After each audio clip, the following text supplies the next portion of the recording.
Hey everybody, welcome back to Ice Cave Radio. Wow, 2 weeks in a row, Charmer. We did it. We're back. Does this mean we're consistent? Does this count? No, not yet. Oh, so okay. as somebody who does a lot of data analytics as part of my day job, one of the things we say is once is an anomaly or an outlier, twice is a coincidence, 3 times is a trend. So next week we'll be trending again. We'll be trending. I can't wait. I can't wait to trend again. At least we're getting some of the Conquer the Cave stuff out semi-regularly. There's, we're putting other content out besides the podcast proper now, but it's fun to get back to just like a normal episode. And we've got an interesting one today. We're going to answer a mailbag question because we've been neglecting that for a long, long time. But after that, it's going to be a deck building episode. So I put a poll into the announcements on our Ice Cave Radio Discord, which you should all be in, by the way, as far as which of 4 leaders should I build next. I, like so many of you out there, struggle to figure out which leader to build because they all look so good. I narrowed it down to like 4 I was kind of interested in taking a look at, and I put it out there to the chat to decide. And they picked for me Padme Amidala, the command, a heroism leader, which has a search ability on her card. So that's going to be interesting. We've never really seen a dedicated searcher kind of leader emerge before. So we're going to try to build that deck. I've made a couple lists here and there, but let's see what happens when we put the brains of both Doa and Charmer together. We'll see if anything good comes out of that. I would say we're pretty, between the two of us, I don't think I'm the strongest deck builder. I think you're probably a little bit better than me. So, but between the two of us, I think we can come up with something creative and effective. I just want it to be on record that I voted for Nalase. I appreciate that. Because I love a good deck building challenge, and I think that one poses an interesting challenge or a puzzle to solve, if you will. But I have a great we can Nalase certainly take a deck, shot by the way. at Padme. The funny thing is, I already feel like I have a really solid Nalase deck already made. I just haven't gotten a chance to play a lot of games with it yet, but I'm prepped with that. Wat Tambor, I have a pretty solid list for him, and it's called Turn Down for Wat. So I think that's just great. And then Mace Windu just looks like a fun control leader. So I'll get to all of it eventually. But today we're going to look at Padme. But before we get there, in lieu of our cave poll, which we didn't do again this week, oopsie, we're going to do a mailbag question. So this one is our most recent one from the mailbag, and I know a lot of you out there have asked them. Some of them are just simply not relevant anymore, unfortunately, because what you asked has been answered via releases and stuff. There was one about a Jar Jar card. Well, we already know what that's going to do. But we're going to try to go back through these, and I'm just going to start at the most recent. We're going to start working back. So here we go. From Lights Out in the Discord, 3 sets in, and the problem of wanting to test a ton of decks in person and not having enough free time to go and do that at not a lot of weekly events and all that is super real. How do you decide on which decks to actually sleeve up and take to locals to test out? That is an excellent question, and it's a very difficult one to answer. My week 1 decision was just because Palpatine seemed vastly more interesting to me than all the other leaders. I'm like, I gotta try Palpatine first for 1 week at least. And I had a lot of fun doing that. But now that I get into kind of the meat of it and I want to try to build something a little bit more competitive, I'm absolutely going back to Palpatine. But you can see from what we just talked about, I certainly struggled with that. Charmer, how have you decided lately, and what have you decided on playing?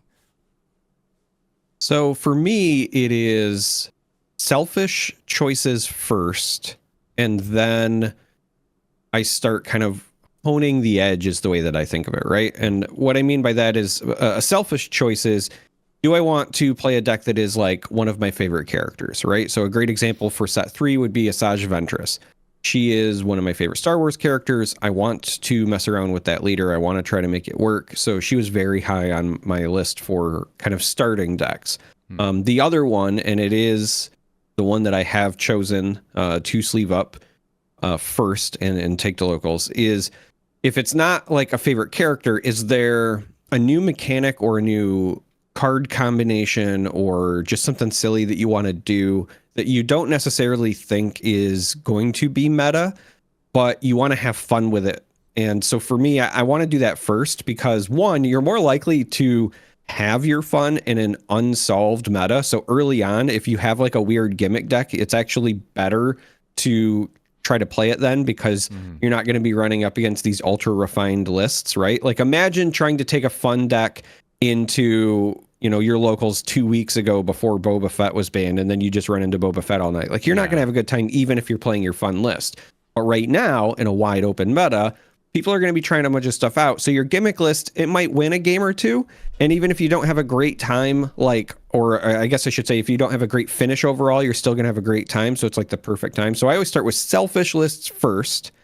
And then I throw on my competitor's cap and I say, okay, what do I think is actually going to be good, right? What do I think has strong power levels, et cetera, et cetera. And then I start working on refining those lists. But my first list, and I posted, I think, a version of it in our Discord. I know I've definitely talked about it, is my Tarkin Town Yoda Endless Legions combo deck that is just a lot of fun because when it works, it's incredibly satisfying. And I don't know if it will stand the test of time against like true meta decks once things are refined. But right now, I'm having more fun piloting that than I think any deck I've played in Star Wars to date. That's great. I mean, that's what it's all about. I had that same feeling when I was doing the Palpatine aggro list last week, where it's like, this isn't at all, I think, what they were thinking when they put this leader together. But it's kind of working and it's kind of fun. It's not the best. And I actually would have gone 2-1 in my local if in my second match my opponent had a top deck to fell the dragon 2 games in a row, exactly when he needed to. Otherwise, I would have won 2 matches. I'm telling you, the deck's got legs. But that is really it. More than anything, is you gotta have fun doing it, right? And that's why I always kind of lean towards that off-meta, janky kind of stuff to begin with too. Is that I have no doubt that there are people from second number 1 that are hardcore focused on what is the best meta deck, what is the thing that will win the most. Those lists are going to be out there. I don't even need to try to build those. I can just find one and play it if I want to play a good competitive list. I would rather look at the off meta. I would rather find something that was either a counter pick to the meta that was unique, or find a deck no one's discovered before and find something really strong on my own too. So that aspect of it is a lot more interesting to me, I guess. So it's kind of a long answer to your short question. Is I think just play, what's fun, play what you enjoy, and if you want to get competitive later in the set, then do some net decking, do some practicing, and get serious then. Yeah, I will, I guess, add an addendum, right, or an appendix to this answer, which is if you don't even know what's going to appeal to yourself yet, you can try to find some folks to either do, webcam games with, or maybe something on, Tabletop Simulator, whatever, just to see if your deck even feels good before you fully sleeve it up. Right. Even like just doing solo stuff on, I think Felt Table, right, does it as well, so that you can kind of feel like, do the draws even make sense? Yeah. Will give you a good starting point, because you don't want to sleeve up something that is just absolutely horrendous. You want to goldfish it a little bit, make sure that it's kind of passing the smell test, but otherwise, just pick whatever going to be fun. There's also general principles that you always have to apply whenever you're building any deck, right? What's my resource curve? Have I built a deck where I have a turn 1 play? If the answer is no, then it doesn't matter how fun the deck looks, it's probably not going to work, right? So you have to kind of think about that stuff too. And there are these basics that you need to stick to for every deck. But I feel like by saying that, we're kind of getting into our main topic here. So let's get to it. I'm going to send us over to the other screen here. And so today's deck building episode is all about Padme Amidala serving the Republic, our command heroism leader. Leader ability on her leader side is coordinate, action, pay 1 resource, and exhauster. Search the top 3 cards of your deck for a Republic card, reveal it, and draw it. And then at 5 resources you can flip. She becomes a 2/7 with restore 1 with a coordinate again. And on attack, search the top 3 cards of your deck for a Republic card, reveal it, and draw it. So right off the bat, Charmer, we have intended Republic synergy. She searches specifically for Republic units. And we also have a high health leader. We have a little bit of restore in there, which kind of indicates we're not going for, the intention isn't to go for an aggro strategy. The intention is to go for something a little bit more balanced and search for what you need. So I feel like for me, just looking at this leader out of the gate, I'm looking at something mid-rangey to, maybe a little bit more on the control side, but where she's a green leader, then you'd be like, well, I need to put in blue. And so you get into the weeds with that too. But just on the surface, just knee-jerk reaction, I look at Padme and I think this looks like, probably some sort of not necessarily tempo, but like survive, play mid-rangey, set up a strong, mid to late game with like a big powerful board, especially when it says Republic cards, right? Without going into it any more than that for now, what's your initial take on the leader? So it's interesting because you touched on some of the things that stood out to me, specifically the high health, the restore. One of the things that I think is really important to highlight is that you are searching for something specific with her activations. Mm-hmm. Yes, this could just be used to simply draw any Republic card, and perhaps a lot of times that will be what happens. But I think that for this leader to really shine, it has to be more than just, pay 1 to draw a card, because we've already seen other heroes in the past, like Cassian, for example, not really shine when they have a similar use case, right? Yeah. So for me, I think that this is a leader that's probably going to work best when you're trying to search for a very specific Republic card, or maybe a small handful, to enable a wider strategy, or enable, maybe it's a stabilization piece. So again, I don't want to go too far into the weeds yet, but like one example would be, hey, maybe she's really just trying to set up you drawing a Mace Windu to play on curve, right? Because he can come down and help clear up the board, or give you a big-bodied threat, that sort of thing. The other piece, and I'm glad you said mid-rangey, is that her ability both on the just straight-up, hero/leader side, as well as when she's a unit, does require coordinate. Now, it's a little bit easier when you deploy her, because it means that she's going to count as one of your 3 units, but this cannot be a straight control leader, right, where you're just using removal, actions and events to keep the board clear. You need to develop a board to even utilize your leader. So with that in mind, I agree with you. I think something mid-range oriented, where you're going to be playing either sticky threats or high health units, so that you can make some value trades and have them stay on the board, and then start using her ability to, again, hopefully either find a specific card or some kind of finisher. That's where my mindset is, because the other thing, the elephant in the room is you have to compare her against other leaders, right? And you could build her as, say, like an aggressive leader, but then it becomes one of those things where it's like, well, why would I do that when Captain Rex exists, for example? Or Boba too. In my opinion, just going to be a better aggressive leader at that point. Totally, yeah. Boba Fett too as well is also, I think, a better aggressive command heroism leader. So, yeah. I mean, you've got, what else do you have in the command heroism vein? I'm trying to think across the expansions of. Well, so you have Leia as well. Yeah, yep. Leia also a better aggressive leader if you want to go in the aggro thing. So anyway, I guess the point is that she definitely looks a little bit more mid-range, a little bit more setup and payoff than just straight up aggro. So let's go to a window with a deck builder. And the first question we have to ask ourselves is, what base are we going to go with? Ignore the Lair of Grievous there. That's just kind of there in the meantime. What I'm going to do is actually pick the base itself here. Yeah, so it's interesting because obviously we need to decide which base we're going to go, but I think for me, before I pick the base, I have to say to myself, what is the cards that I'm hoping to find with her? And then once I've settled on that, then I assign the base to whatever color, right? They make me pick the base first, so I got it. I know, but I'm just saying, like, we can kind of think out loud here. Here, we can do this. We can jump over to the handy dandy Star Wars .com website. And I will say, as far as deck building goes, unfortunately, I don't think this is the easiest site to use for that. I wish it were, but it's not the case. But this is, I think, the best site to just straight up, if you want to know, like, for instance, I'm going to click trait. I'm going to go to Republic, and it's just going to show me the Republic cards. This is definitely the best site for just sorting through cards for the purpose that we're talking about, Yeah. Seeing what's there. Okay, and it's funny because that's exactly what I have open on my second monitor right now. Oh, there you go. Yeah. So here are our Republic cards, basically. So we've got a lot of units, but it's important to note, too, that there are actually a couple events in Republic, too. There's Heroes on Both Sides, which is a really interesting event that buffs Republican Separatist unit.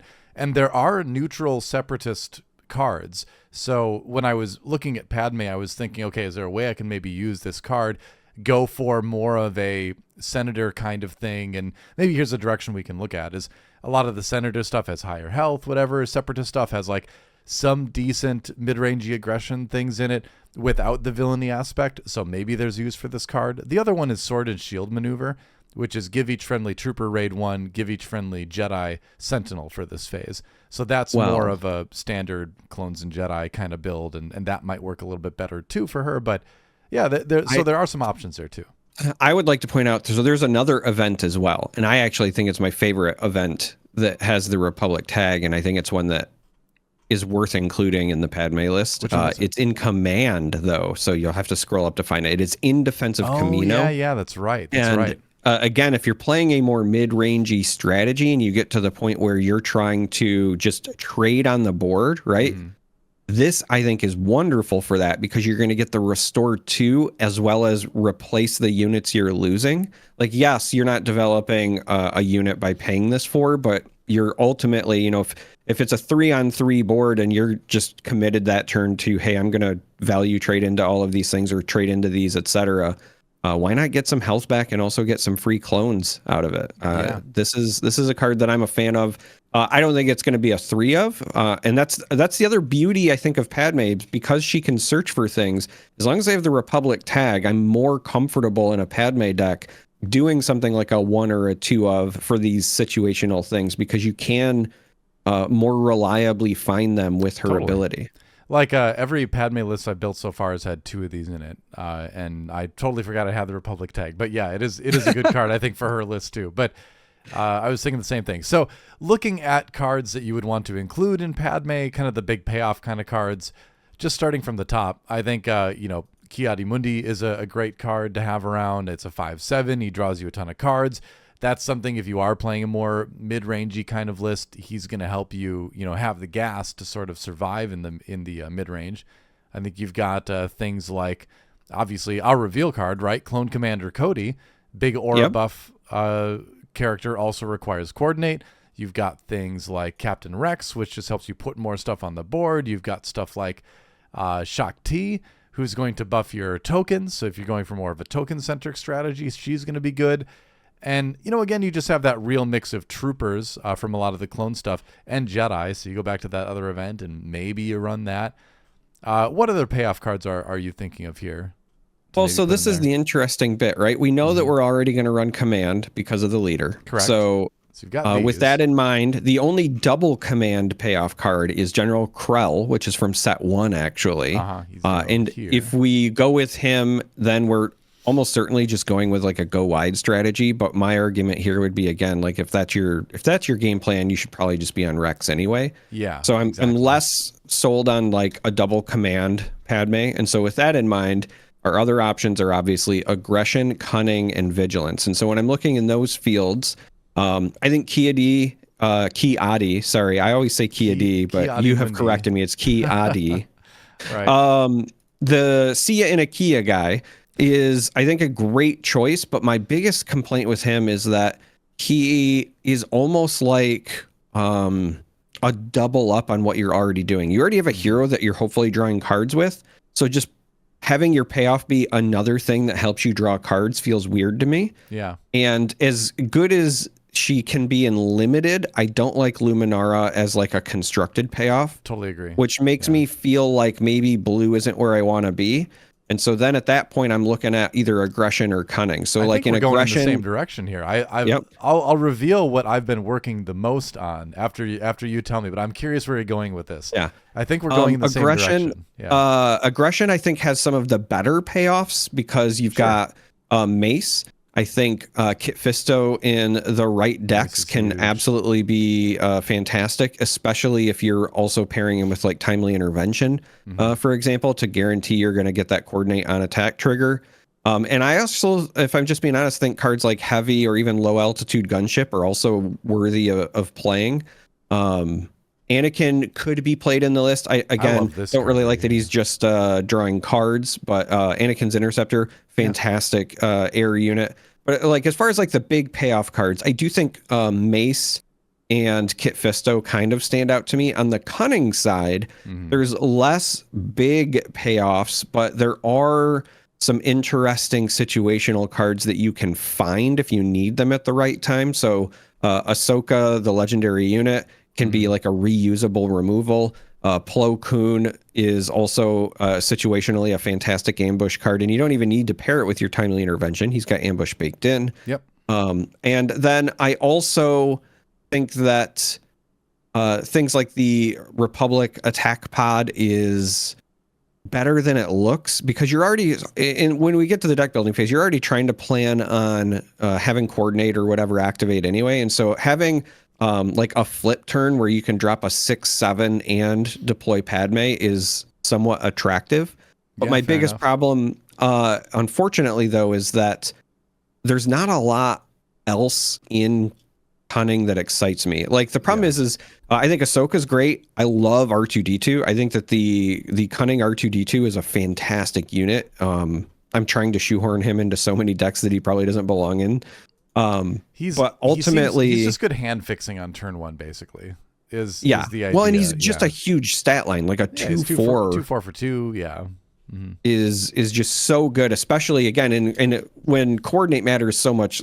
Having units that stick around or are harder to kill is like just that much more important in my mind. So I do love that unit. But ultimately, like, again, when I'm looking at these high end kind of payoffs, I'm leaning more toward aggression, because I do think like Mace and potentially Kit Fisto are slightly better. And then when I'm looking at the lower end, there is a lot of, I think, good units that you could play early. Things like Batch Brothers, where you get 2 units for 1, help you set up coordinate very well. Mm-hmm. And then if we want to get extra spicy, it's a heroism only unit. But if Padme is filling your hand throughout the game, playing something like Tranquility means that when you attack with Tranquility, then you can dump all the cards that you've been drawing potentially with her, right? Because she's going to make your next 3 Republic cards cost 1 less. True. And so you could create a near insurmountable board state unless they have something like a Super Laser Blast. So right now, I am personally just leaning toward aggression being the best pairing, but not to make an aggressive deck, just because I think that your better payoffs that you want to search for are in that color. Okay, interesting. So I looking at aggression, because I'll tell you, the 2 colors I've been looking the most at are cunning and vigilance, actually. Cunning we'll get to. Vigilance, because I think you can just play a game plan where you're still going to put down the Luke Skywalker late. You're still going to play those kind of like big set 1, bombs. Just to close out. But in the meantime, you can play like a 5/7 out there for 5. Like, there's just some good number value, right? There's things like Compassionate Senator. There's a lot of higher health stuff that can help you keep coordinate online. Captain Typho. So a combination of high health stuff in blue early on with upgrades, lightsabers and things. You get access to General's Blade and Jedi Lightsaber, which kind of made me think maybe blue is like an okay way to go. But I do agree the late game Republic payoffs for blue are not very exciting. Red, I was thinking just like, not like Kit Fisto, you play him, but he doesn't do anything until the next phase, right? Anakin, you play him, but he doesn't do anything until the next phase. I feel like we're getting into a point in the game where you really kind of need whatever you're playing to do something right away, Oh, I agree. So, I want to be on record that if we play aggression, this is a list that requires a minimum of 2 timely interventions in the main deck. Absolutely, yeah. And you do have Mace Windu and stuff like that. So there is good stuff from, earlier in the sets. I mean, stuff like K2SO is not Republic, but still great value in any deck that runs red. So still great value in any deck. And, again, for the more immediate, like punches, if you will, Mace, as we said, he's immediate impact. That low altitude gunship is, I still think, way better than it looks. You get a 6/5 overwhelm that also likely picks off a unit. Heavy, even if you never get to attack with his raid 2, still does have the when defeated, right? So you'll likely get some value out of him. So I agree there. There are some things that definitely need to be paired likely with a timely intervention, or just likely you can finagle it with your action sequencing and get away with it. But that being said, I do think that there is some immediate value there. So the list I've been working on the most has actually been a cunning list. And I'll tell you why. And part of it is I thought like, oh well, Padme is in cunning, the action unit itself, but I don't put that unit in my deck. I don't think it's very good.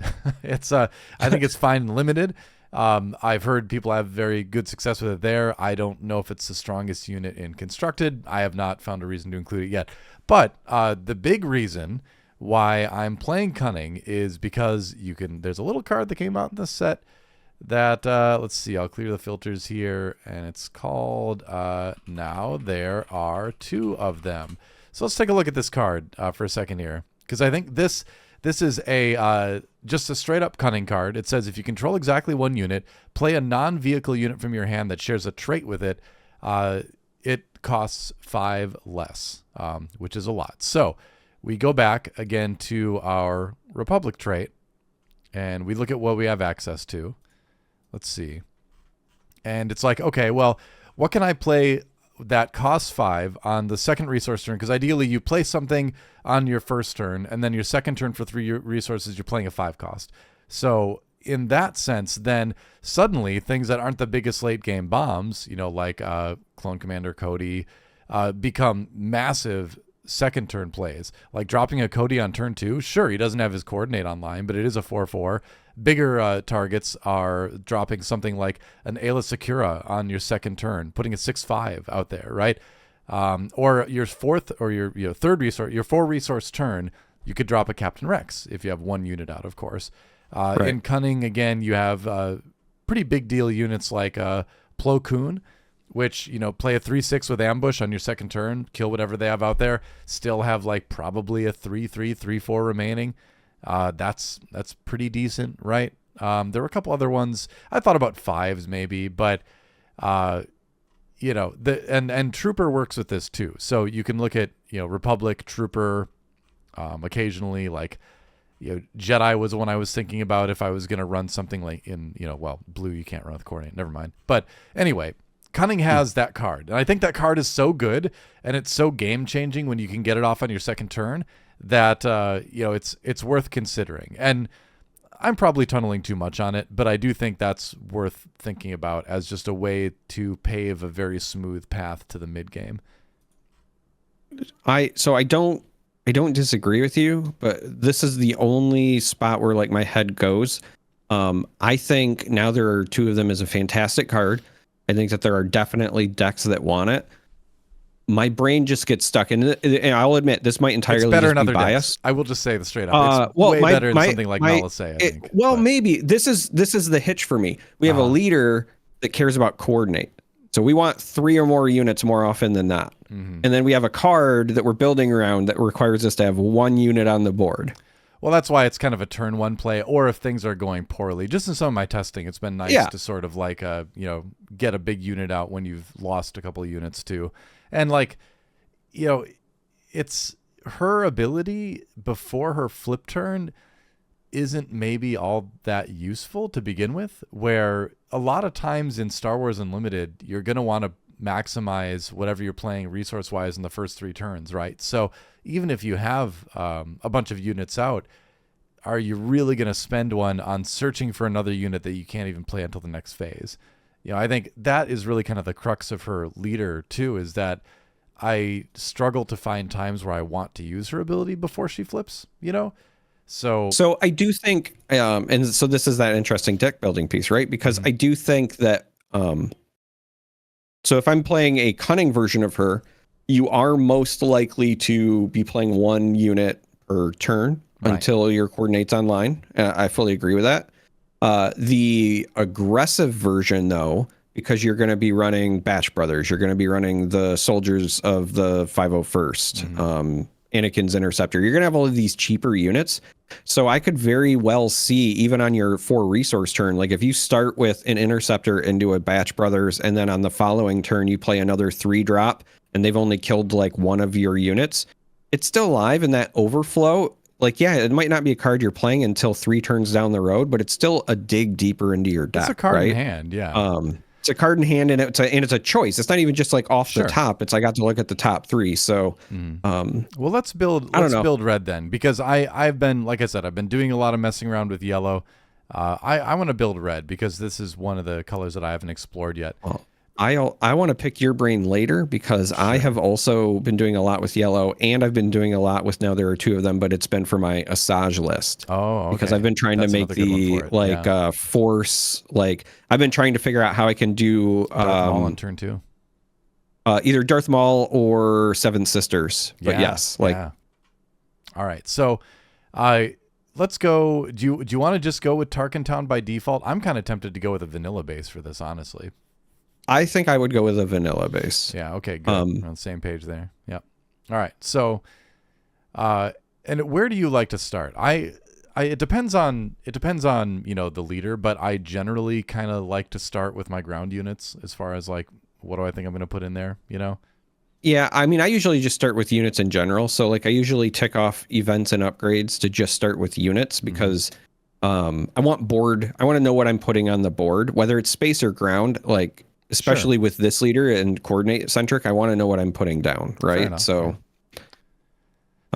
generally we're going to want to look at maybe the set 3 cards first because Republic units are sort of the priority here.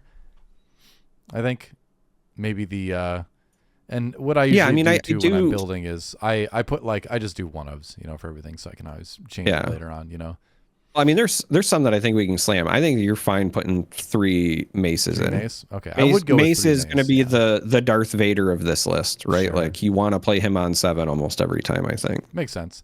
I think I'm pretty safe to do 3 Anakin's Interceptor as well. I think that's a card I just want to run 3 of.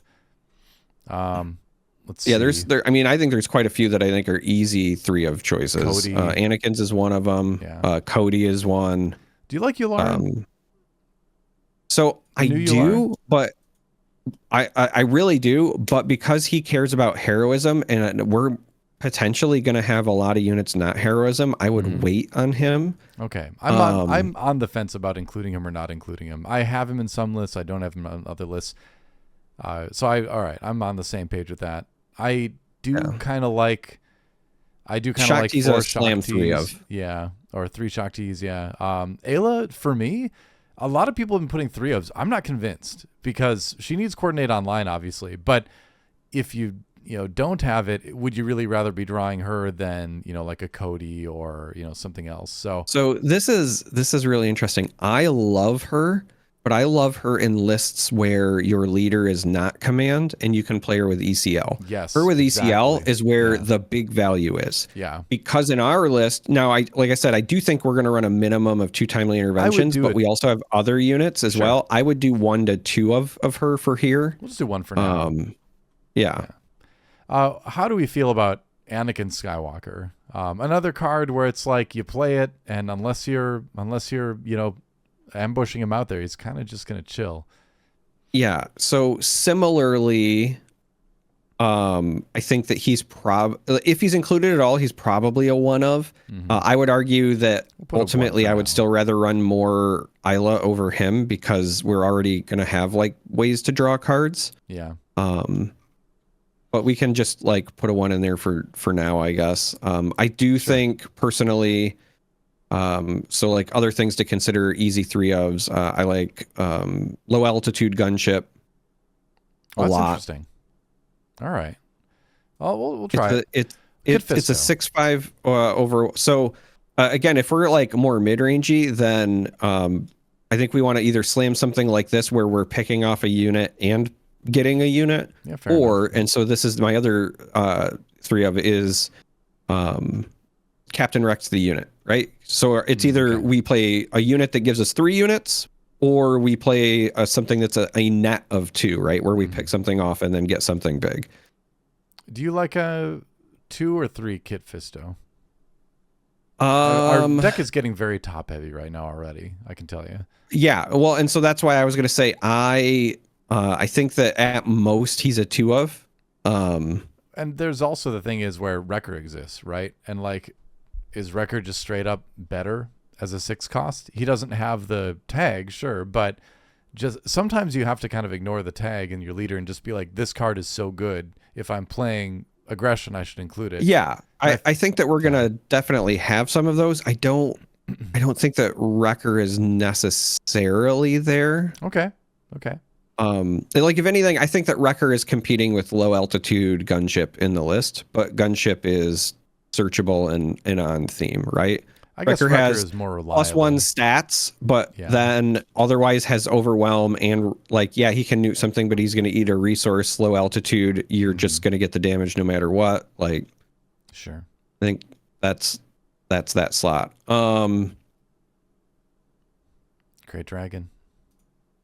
Just gonna put a one of if we're going into the late mid game. You might be I'm able fine to with play putting Great Dragon. a one of there. Just a good card. Resolute is one that I haven't had a chance to really test yet either. Resolute and Republic Defense Carrier kind of fall into the same category where they're expensive but conditionally less expensive. You know, Resolute on damage on base, Republic Defense Carrier based on units on the other side. They're both space, so yeah. Resolute's one of those things where like I would consider putting it in as a one of in the sideboard because it's you only want to bring it in against other token lists. And you probably only want one of them because it's Republic and it's late game. So if you haven't found it by the time you need it, then you're just dead. So yeah. So like I would include that as a sideboard slot personally. I could see that. Thinking about more like lower curve options, if we didn't do it already, I think Batch Brothers is an easy 3 of personally. Batch Brothers, yeah, for sure. If you're running red, I'd agree. You have to run 3 Batch Brothers. Where is it? There it is. And then so it's interesting because there's some vanilla units that I think are better than sometimes people give them credit for. So 501st Liberator, I think is a solid 3 of choice personally. Especially if you're going a more mid-rangey sort of list, then you want that healing. I don't know if it's a 3, like a 2 or a 3 of, but I like Coruscant Guard a lot. That's the 2-drop that gets ambush if you have coordinate. Yep. I mean, it's a 2/3 or it's a 3/2 rather for a 2 at the very least, and then the ambush. At the very least, or again, it's like pseudo removal. Where is that? That you can find with your Padme. It's Coruscant, so it's in the 2s. Scroll down. This is why I'm missing to take this ship. It's right there. Oh, you just had it. I was staring right at it. Right there. You go. All right. Soldier of the 501st. Yeah. That's the 1-drop 1/3 with raid. I'm a big fan.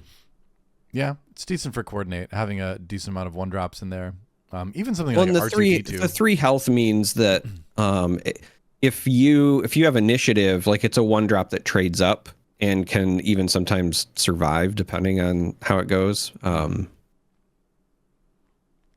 So that's where I would start, and then before I fill out the rest, I do think that there are still some cards without the tags that will likely make the list. So again, like K2SO is an obvious example. Yeah. But before I would jump to there, this is the part where I would say, Ketsu Onyo is another one I think was probably worth putting in. You think so? I do. At a minimum, it's in the sideboard. Yeah, but it's I would think of it as a sideboard card. Yeah. It's just, a good unit.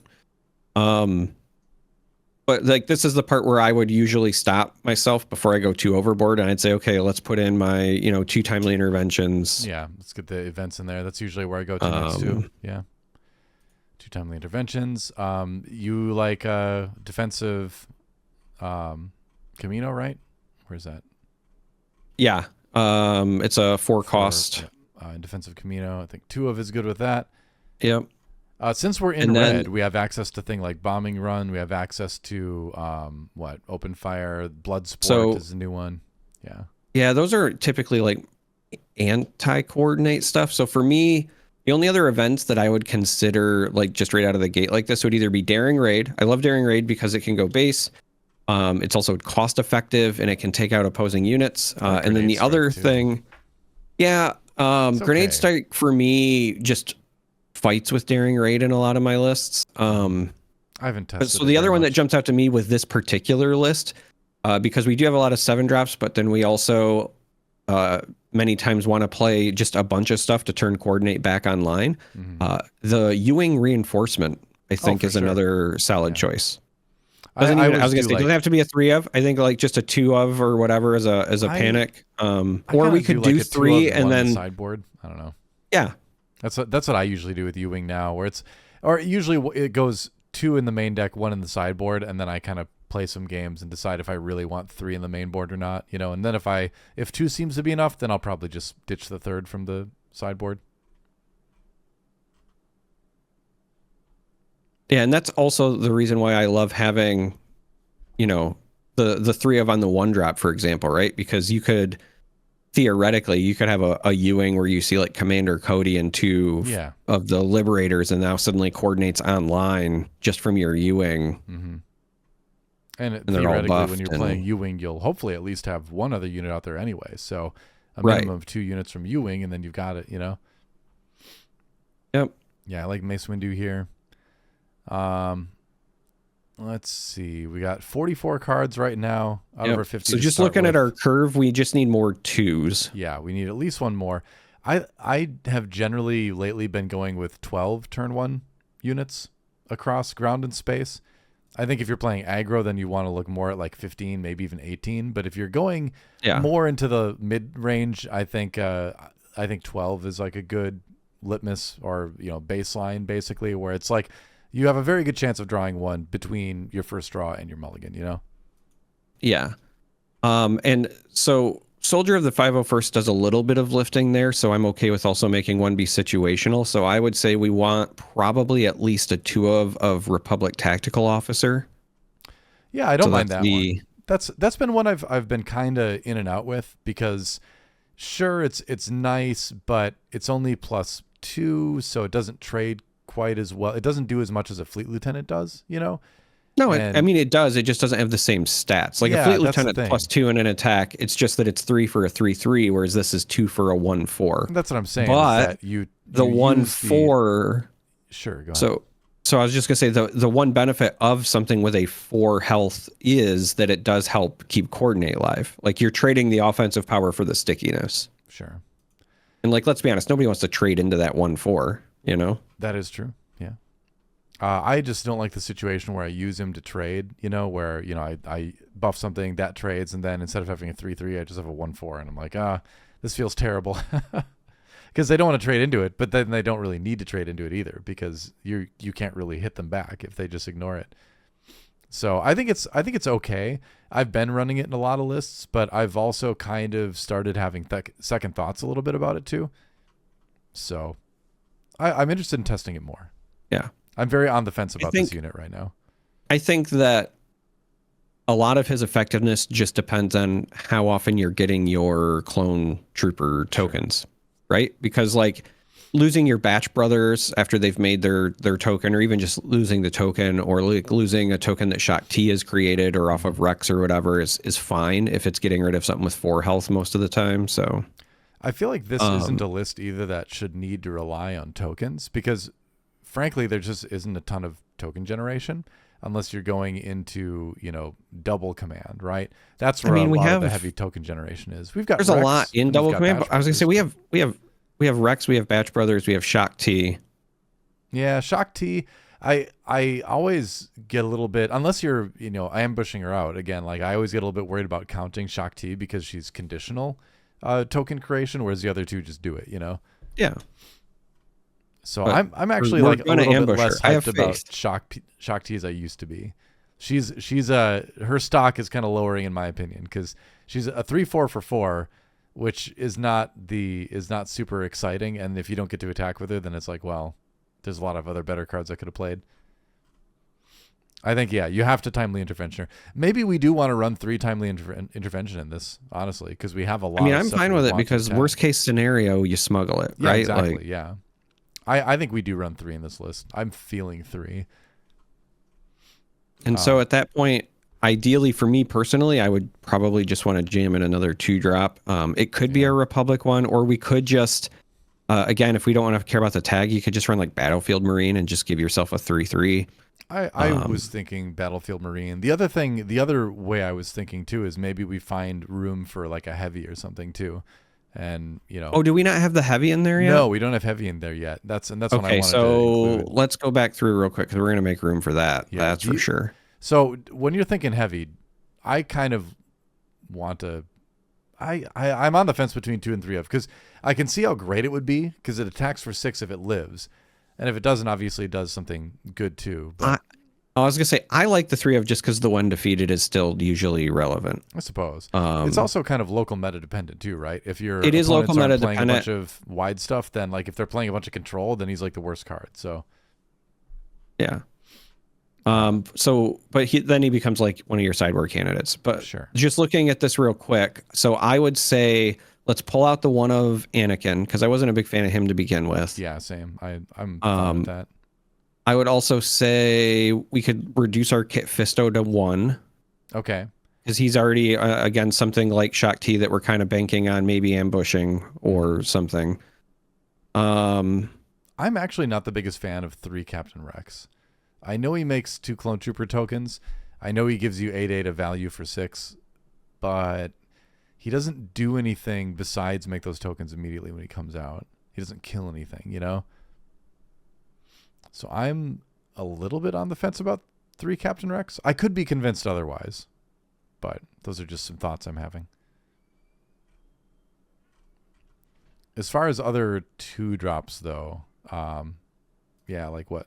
3 Battlefield Marine, that puts us at 51 cards. Do we need any other space, though, too? I get a little bit sad when I see lists like this because there's so much good space stuff for heroism in red, you know, specifically. I mean, there is, but the problem is that they're, in my opinion, they're just for other decks. Yeah, it's not Republic. But so are those other decks? Not just even that. Be it's just like they're also for an aggro decks. Like, yeah, there's not a lot of good, like, more late game space stuff unless you're playing hard control. Otherwise, it's like A-Wing, red 3. You know, even Anakin's like Interceptor is generally or generically good. We've got new stuff like the Senatorial Corvette, which has a nice one defeated. So I would say Bright Hope is probably a card that would be in my sideboard for sure. Yeah. Because if you do run into a space heavy list, it gives you a wall, and worst case scenario, you can also use it to like bounce your 2-drop that lets you attack the Republic Tactical Officer. Yeah, so like you could bounce him and get more value. I do like that sort of thing. Yeah. You could bounce your Batch Brothers and then replay them to get another token. Like there is some synergy there, but I do like it in the sideboard. Yeah. So looking at this, I would say I'd be fine with cutting Rex to a 2 of or Altitude Gunship to a 2 of. It's that slot. Yeah, for sure. I guess the question then is which one are we more comfortable needing to search for, right? And it doesn't really matter, honestly, which one we take. I would say of the 2, we're probably more comfortable searching for a gunship because that, like, we want to play as removal, whereas Rex is... The difference is Rex is always good even on an empty board, and gunship is best used when the board's not empty. Yeah, so let's go when to 2 you look at it gunships. from that lens... Yeah, I agree with that. Yeah, I'm just going to save this really quick. Okay. And then as far as the sideboard goes, we've got 8 cards here. You know, is there a... Let's see. So a card that I really like in my either mid-range, whatever things that is just kind of generically good. I like Sundari Peacekeeper a lot. You can bring in it against aggro, and it does a lot of work for you. Yeah. But then again, that goes back to your, is this for another deck? You know, because it's not Republic. It's just generic. Because there's so much good generic stuff. Like there's Modded Cohort. That's also another fantastic, you know. Yeah, that one doesn't heal you though. No, like, but it does. Against it does aggro, Peacekeeper really is a nightmare. That's all I'm saying. That is true. Would that be like a sideboard card you're saying? Well, that's what I was saying, because you said we were at 8. So, like, when I'm looking at my sideboard stuff, I'm saying, like, what are my matchups I'm worried about, right? So, aggro, maybe, right, where they're trying to go underneath. So, either something with high health and restore. We could also potentially stick in, you know, some more Sentinel. We could add, like, open fires if we wanted. I was just trying to think of, like, what are we looking to shore up here? Yeah. Or if we're fine, if we say, like, hey, I think we're okay with value trading against aggro, and or maybe if we're thinking long term, like if we do our testing and we find out aggro is not as bad as a matchup as we thought, then what I would do is I would transition those to crate dragons, right? We already have the one main, but sticking in 2 more for the control matchup so you can guarantee, hey, I'm going to slam this on 9 because it's a big thing they have to deal with is another thing to consider. Yeah, I think maybe going up to 2 or 3 crate dragons in the sideboard. So what would we take out of the sideboard then? I feel like either the Peacekeepers or the Kitsunio or Ewing. Yeah, so that's why I was saying, like, so this is where that like meta call comes into play, right? If you feel like your deck is struggling against whatever the meta aggro decks are, then you keep the Peacekeepers in. Otherwise, I think you would cut the Peacekeepers and then stick in crate dragons like 2 and 3 in that slot. Yeah. I am comfortable taking out the 3rd U-Wing too. Yeah, I mean, we could do that as well. Yeah. I think we could also just leave it at this for now, and then, this is the status of a deck where I'd be like, okay, I could just get into the minutia in my own brain about what might be better in X situation or Y situation, but this is a good enough list to just test, I think, right now. Yeah, this is good enough to throw it at the wall and see what sticks and then modify from there, I think. I agree. All right, let's make a deck. One other thing to look out for. So if somebody does decide to build this and test it, besides thinking about, sideboard changes or, 1-ofs or 2-ofs or whatever in the main deck, another thing to consider, we started with the generic base. There is an argument that could be made for Tarkin Town. Totally. Again, depending on your meta and what your play patterns are. And the reason I want to call that out specifically is because you do have the daring raids, but also one of the things that gets lost in the conversation very often is that when Heavy dies and he gets that trigger, he puts 1 damage on everything on the ground, but 1 damage is enough for them to count as damaged, and suddenly Tarkin Town can finish off an awful lot of stuff. Yeah. So if you find yourself in that situation a lot, Tarkin Town might be worth it. I could see again, that. just kind of calling it out. I agree. I think I might want to try testing it with Tarkin Town first and then seeing like, okay, I'm dying too much. I need to actually go back to a generic base. I'd probably test it with Tarkin Town first, but yeah, I think this is a solid aggro list. Just for the sake of for consistency, I'll run it at my local this week, and then we can have a recap next week with how it did and kind of revisit this as a short section in next week's episode. But you and I might tweak this a little bit over the course of the next day or two. My local's tomorrow, so I'll give it a shot then. But yeah, I think this looks like a solid mid-rangey kind of Padme aggression list. So I'll have to see how it goes. But that's going to pretty much do it for us today. Back to us yet again. Any final thoughts on the deck building? I love building leaders that people are kind of ignoring. Because, do I think Padme is the strongest leader in the set? Probably not, right?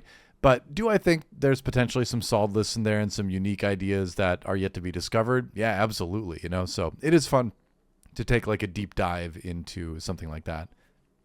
Yeah, I would say my final thoughts are the same that they always are after I build any list is now I want to test it. That's my final thought, which isn't a real final thought, but anytime I'm doing any sort of brewing, it's like the worst because I have the immediate itch to like, now I want to jam games. So, yep.